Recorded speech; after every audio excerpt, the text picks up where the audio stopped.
decided to leave the music room, which is like a 10 by 10 box, and get cozy while we do this listen with me. I am so excited.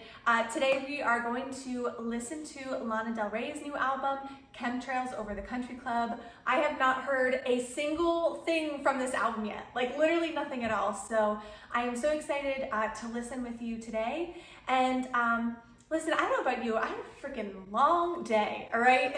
So I'm in my PJs, I got my pajama pants on, got all cozy with my funnel cake blanket. My sister made this, isn't she dope? And for those of you that don't know me, my name is Dano. I'm an independent artist from Asbury Park, New Jersey, and I created this channel, Rule Your Sound, as a place for independent artists to support each other because it's tough out there. And as we know, one of the best things that we can do to grow is to improve our music and our songwriting. And my absolute favorite way to do that is by listening to other artists that are doing it right. And I actually am listening with a notebook, and I'll be taking notes of all the things that sound really great in the song, maybe some ideas that I want to steal for when I write my own music. So get yourself nice and cozy, get a blanket, get yourself something to drink. I got some tea, get a notebook so you can take your own notes, and let's listen along together. You can either just watch the whole video and listen to the album later, or if you want, pause the video in between songs, you can listen and then we can talk about it together. But anyway, let's just dive right in. The first song on this album is called White Dress.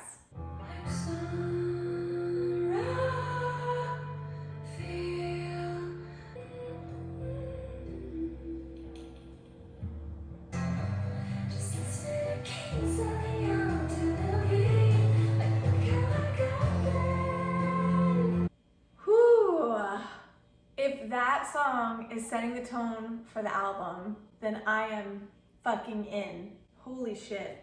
That was amazing. That was so incredible. I don't know about you, but I felt it was so intimate with like this really whispery, airy vocal that, she's not screaming, she's just like whispering something. And you've got that acoustic piano. I don't know. It felt like Lana Del Rey was like in my living room. I also want to make a comment on the lyrics. By the way, highly recommend reading the lyrics when you're listening to the song. I love when lyrics have like specificity in them. Like she said, we're listening to White Stripes, we were in Orlando. When artists have like those really specific details, instead of saying like, we were on vacation or we used to listen to music, it just makes it feel more authentic and honest, because it makes me feel like, I don't know if they're writing about a real experience or a made up one, but it sounds real. So yeah, I love when people are specific in their lyrics, and Lana did a really great job of doing that. It really felt like, I don't know, it felt very honest and authentic and genuine to me, and I absolutely love that. Also, like, something about this song just like really spoke to me. I think as a woman in music, when she was talking about the Men in Music Business Conference. I'm not very advanced in my musical career, but I can definitely tell you plenty of times that there was sexism and borders. For me, musically, I once wanted to be in a band and was told that we don't want chicks in our band, So I don't know, I just love that Lana Del Rey is talking about that in her song. And she also talks about when I was a waitress, and I was also a waitress, so like I can really relate to that. So yeah, I felt like personally for me, the song was really relatable. I felt like it was speaking to me. It was just what I needed to hear, and I found it like really inspiring as well, being an aspiring artist. So anyway, the next song is actually the album title. It's Chemtrails Over the Country Club.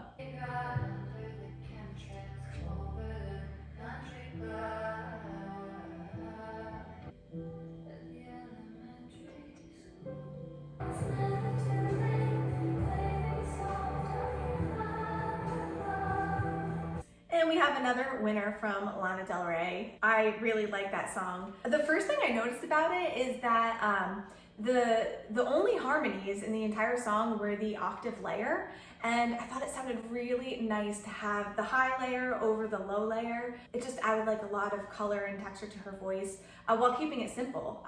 As I said, I think that's the only harmony that I can remember in the entire song, so really love that vibe. Also, songs are doing this now like all the time, where they actually start with the hook and go into the verse. So that's definitely something I'm gonna try when I'm writing my own music, because I'm always in this mindset that like it has to be verse, pre-chorus, chorus, verse, pre-chorus, chorus, chorus. And that doesn't really seem to be the case anymore. I actually recently read a New York Times article that said that a lot of songs now are starting with the hook, and they're intentionally calling it the hook because it's not a chorus anymore, it's a hook. And so they're doing the hook, and then they're doing like an A section, then like the hook again, then a B section. So it's not like verse 1 and verse 2 because the two parts are different. And then you go into like a pop drop where you've got like an instrumental breakdown. So anyway, there's so much more like openness to the structure, and it seems that the like verse, pre-chorus, chorus is, I don't want to say going out because I feel like that structure will always be popular, but it's not like the ride or die structure anymore. There's a lot more flexibility. So anyway, long way of saying she started with the hook, which is very in and trendy right now. I also want to talk about the ending of the song because I thought it was really, really unique. Throughout the entire song, it was very simple with like nothing fancy, just the piano, there were some drums and vocals and bass, and like that's it.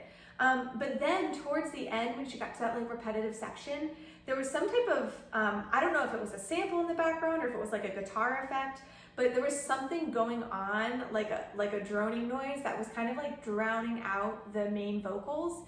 And I thought that was really, really cool because it almost felt like there was this like fade away, like this long fade away. And it was like a little bit depressing, to be honest. And then yeah, the song ended with a pretty long drum outro. So I thought that was really unique, and I don't know if this was the correct vibe that Lana Del Rey wanted me to feel, but like I just felt like I was waiting for something to happen. And based on the lyrics, it seems to me that that might be her intention, is to have you like feel like you're waiting and waiting and waiting. Because the lyrics are, it's never too late, baby, don't give up. So I felt that ending kind of really matched that vibe. I have no idea if that's what she was intending, but that's how I felt, so I'm gonna go with it. How rude of me, I didn't introduce you to my cat Jasmine. This is Jasmine. She is sweet right now, but she could be a real bitch. Isn't that right? You're the princess of the house? She rules this house. I'm just here to serve her. But anyway, the next song on the album is Tulsa Jesus Freak. So here we go.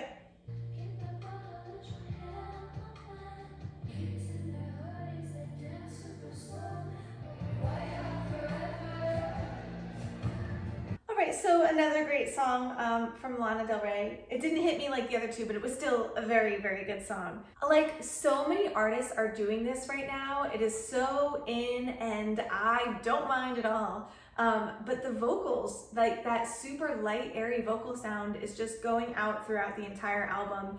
And the whole vibe is like very chill and like low tempo. It's like emotional and moody. And yeah, people, I feel like those like big dancey hits, I mean, artists are still doing them, but I feel like the way people listen to music right now is very much like this. Like at home with their cat, with some tea, just like relaxing and de-stressing after, you know, a crazy day. And yeah, a lot of albums are like this. But yeah, like Taylor Swift's last album is like very chill. This is very chill. Billie Eilish, not all of her songs are chill, but like the vocals are that like very whispery, airy. So yeah, whispery, airy vocals, they're in. People want to Netflix and chill to music now. The only other thing I wanted to mention of this song is that one of the best ways that I think that you can keep your listener engaged is by having some sort of contrast. And there was a huge contrast right at the end of the song when we started hearing like the elements of a more electronic sound come into play. So definitely caught my attention. I was about to zone out a little bit, but as soon as that happened, it caught my attention and I got back into it. So really came out of left field. I wasn't expecting it, and that's great because that's how you keep your listener engaged. But anyway, I already love the title of the next song, which is Let Me Love You Like a Woman. What do you think of that, Jazz? She's ignoring me. Why does she do this? Let me love you like a woman.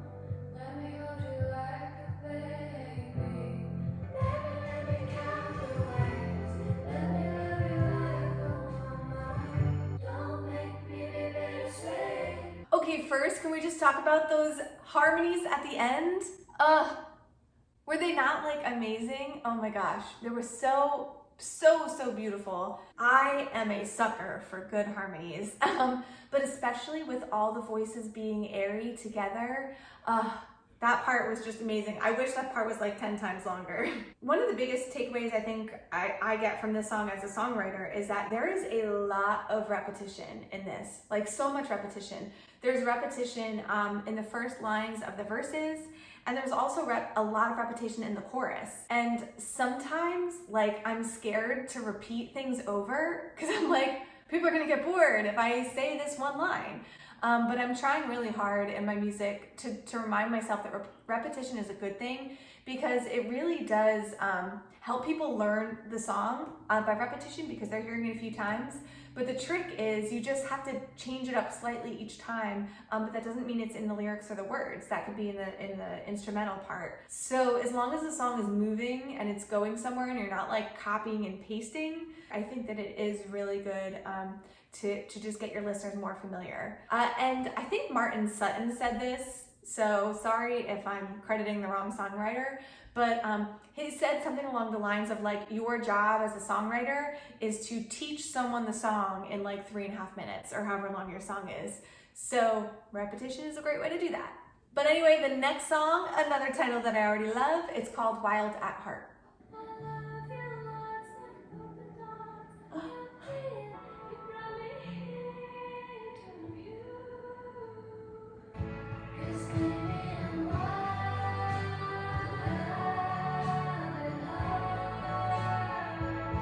All right, well, if I have to describe that song in one word, it would just be beautiful. That was just like, what a beautiful freaking song. So the first thing I wanted to say about the song is I'm pretty sure it's the first one on the entire album that started with a guitar. I'm pretty sure everything else started with a piano, so it was nice to have a little bit of a change of pace. And can we talk about the I love you like polka dots lyric, because that is my jam. Also, as a side note, I used to work with this coworker and she was like this old woman, she retired, but she was like the sweetest person ever. And one time she sent me an email and she literally addressed it to, hello polka dot sunshine person. And I printed that out, I have it on my desk. So anyway, that line made me think of her for that only reason. I love the polka dot line. And speaking of lyrics, I also love the lyrics, if you love me, you love me. I think it speaks a lot to like being yourself, being your wild self, falling in love with people that are with you for the ups and the downs, and the good parts of you and the not so great parts of you. So I don't know, I thought that was really sweet. I like that. Also, Lana Del Rey is doing those octave layer harmonies again, and I really love it. And I noticed even in this song, like especially when her vocals, like the main part goes really low, she adds that octave layer on, and it is just like an absolutely gorgeous sound. So it works really well for her, but I think honestly it would work for a lot of people. So I thought that was great. She did also end this song with some harmonies again. And one of the things I love about it is the harmonies are layered, so it sounds like there's like a lot of people, and they're not like perfectly tuned. They definitely have like a natural vocal sound. So I love that. I think that myself included, get so nervous that if it's not like exactly perfect on the note that it needs to be tuned, because that's not right. But I think that this is an example of how that can work really well, just having like a really natural vocal sound. So anyway, beautiful song. The next one is called Dark But Just a Game.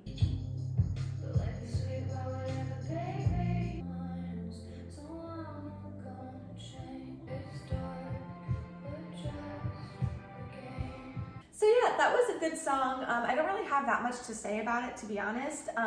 I did notice that she did, at least in one part, she like bent the note up a half step, which is the first time I think I heard on this album of her doing something like that and going out of the key. And it's actually like a very sexy thing. So I feel like it kind of matched her theme with, the lyrics, it's dark but just a game. So just wanted to point that out, because sometimes you can make a mood or a feel based on what you do with the melody. So that was a perfect example of that. And then since we talked about contrast already, I love that the last chorus like completely changed vibes. I think it's really cool because it just makes the song a little more interesting. And again, it was a point where you're just like, it like wakes you up and make sure that you're paying attention. So anyway, when there's like good contrast like that, I love to see it.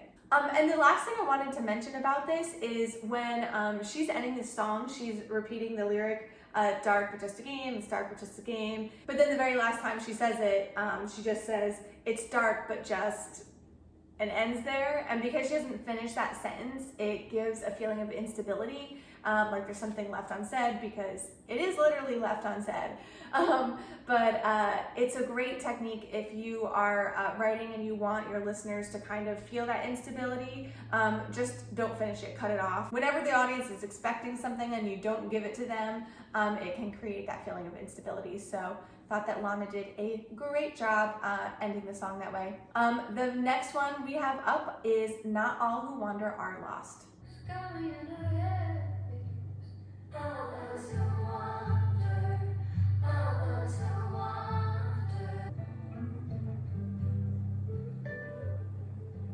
I really like that one. And I'm gonna be honest with you, I was a little skeptical with the title because it's very cliche.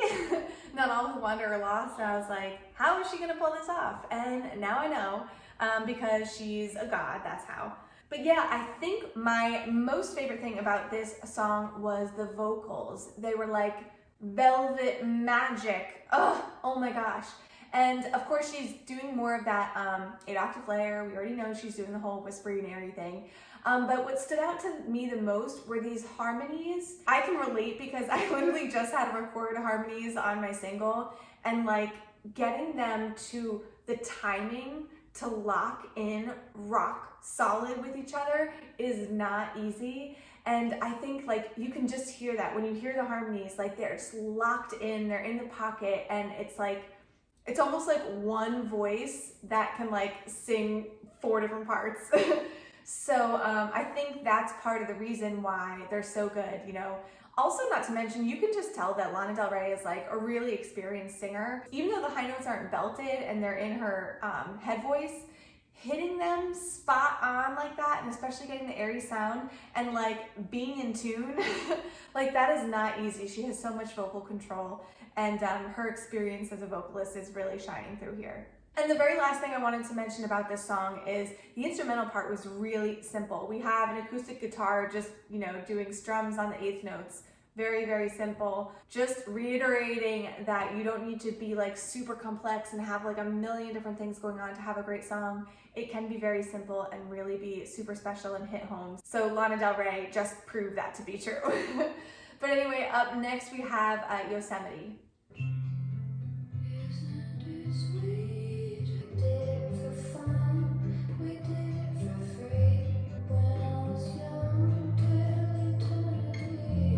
So I know that a lot of people are talking about how like the album is dead, and just because there's like no reason to listen to an album anymore because, you know, singles make more money, etc., etc.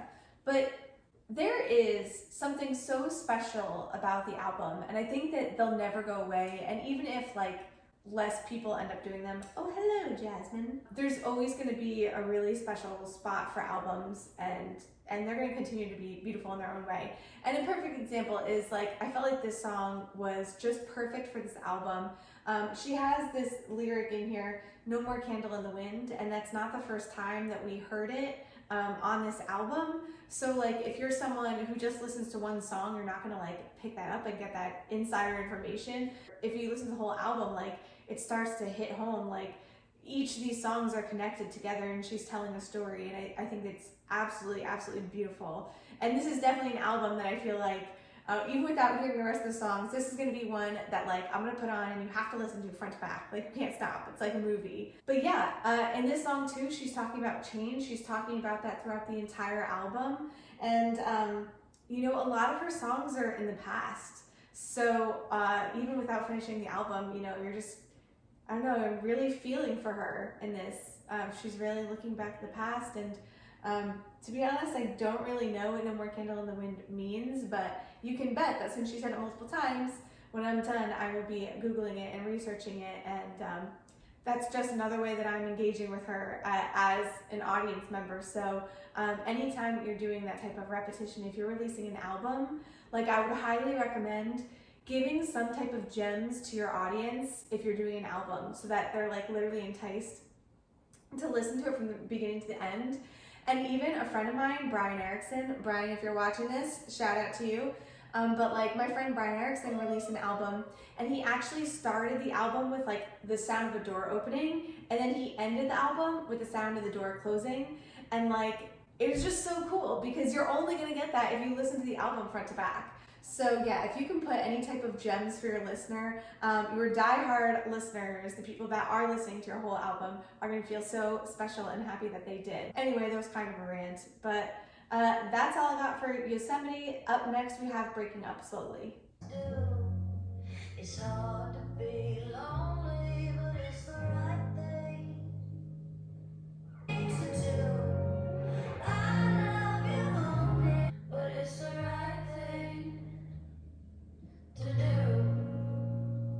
So I just want to prove a point with the song, which is people have DM'd me, I can't tell you how many times, something along the lines of like they're too old for this. You know, like people feel like if they're not like 15 to 20 years old that like their music career is shot. But my point is that because of the accessibility that we now have to make music, like I'm literally recording a song out of my closet. So it's just so accessible that you can literally be making music until you're like 70 or 80 years old. Like if you know how to work the equipment or how to hire people online, like you can make music super simple, super affordable from anywhere. But anyway, that's all fine and dandy, but the real reason that I feel like people will never be too old to make music is because since it's accessible and they can actually do it if they so wanted to, there is an audience for that.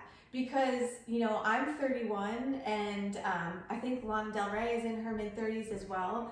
And like this song, Breaking Up Slowly, like at my age, you know, that's what happens. And I've unfortunately seen that happen, you know, through friends. So it is really sad and hard. And just having a song that can relate to that because it was written by someone who's like a similar age as me is so great and amazing.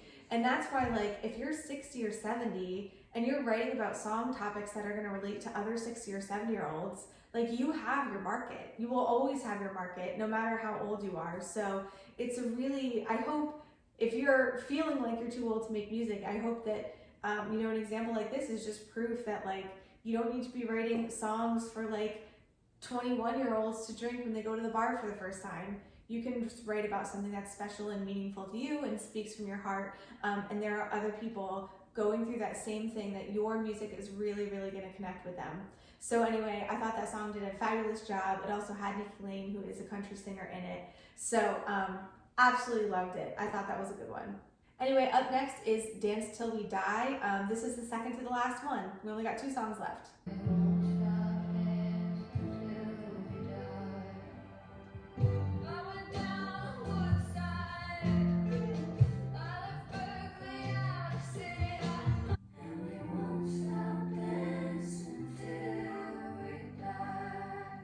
All right, awesome. That was definitely one of my favorites on the album. What do you think, Jazz?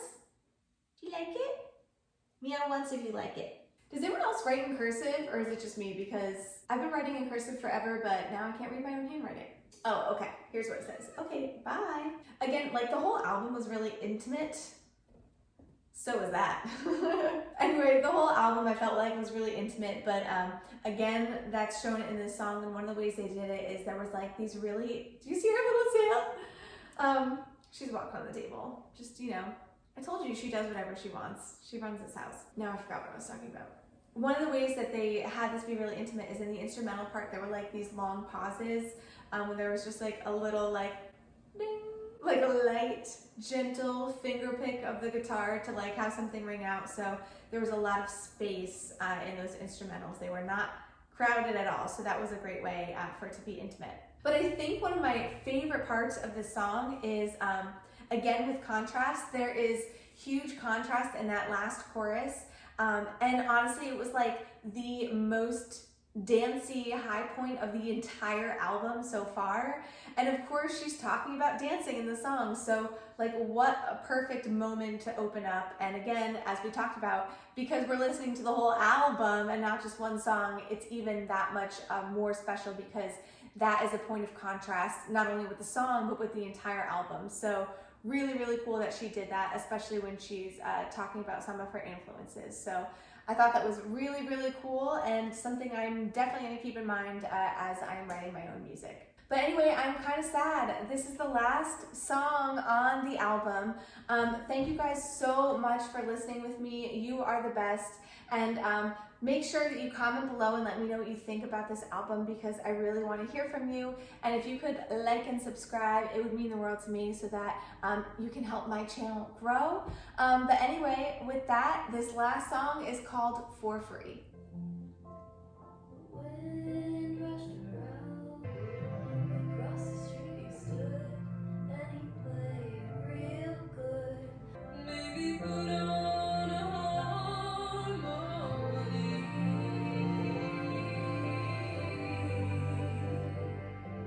Well, that's it. That's the album. Wow, that last song, that one really got to me. Here's my pen. I lost it and I couldn't find it. And so I got another one. I'm a hot mess. Anyway, I don't even remember what I was saying now. So I have a really big comment about the song, but I do just want to get one technical thing out of the way first. I thought it was so cool at the end how she's talking about how she wants to put a harmony on the clarinet player's part, and as she says it, like, all these instruments and harmonies come in, and there's like this giant swell on that word, and it makes it like so magical and special. So I thought that was super cool. A really great way to help that part especially be like really emotional and really hit home. But what I really want to talk about is the meaning behind the lyrics, and how honestly like kind of depressing this is. So, you know, basically she's talking about the difference between herself and a street performer, a clarinet player. And it's kind of depressing, because she's talking about how she plays for a fortune, and the velvet curtain calls, and she has a limousine and two gentlemen who escort her through the halls. But she'll only play for you if you've got the money or if you're a friend. And then on the complete other hand, she's talking about this clarinet player, how nobody stopped to hear him, though he played so sweet and high. They knew he'd never been on TV, so they passed his music by. So it's so interesting, because there's kind of like this double thing going on, where like a lot of artists have just had this like starving artist mentality for so long, but there really is a possibility to have a career in music and to make money and have success. You don't have to be that starving artist. But at the same time, it's just as easy to go overboard and become so obsessed with the money that you're really like working into making like a polished product instead of an art. And I'm not dissing on that either, because I think that there's definitely a place for that. But with that said, I think a lot of artists feel like they have to go that route, and they have to conform, and they have to go mainstream. Otherwise, like, it's not worth it, and they're not going to make any money, and they're going to be that starving artist. But what I want to say to you is that you don't have to be a starving artist. You can be, you know, somewhere in between that, like Lana Del Rey and that street performer, and you know, not lose your art. I feel like the most important thing about being a musician is doing what is right for you and what is best for you. And anytime you say something like, I'm too old, or I can't do this style because I'm not going to make any money, those are just like excuses and blocks from stopping you from doing what you really want to do and making the music that you really want to make. If you're someone who ends up being really successful, but you lost your art and you lost that creative piece, and you lost like your integrity and authenticity as a songwriter, then did you really make it? So anyway, just a little soapbox rant to tell you that you should trust yourself, be yourself, love yourself, and keep making the beautiful music that pours out of your heart. Anyway, thank you guys so much for hanging out with me tonight. This like literally made my night. I had such a rough day, and this is just like the perfect way to end it. So anyway, you guys are the best. I love you, and I will see you next time.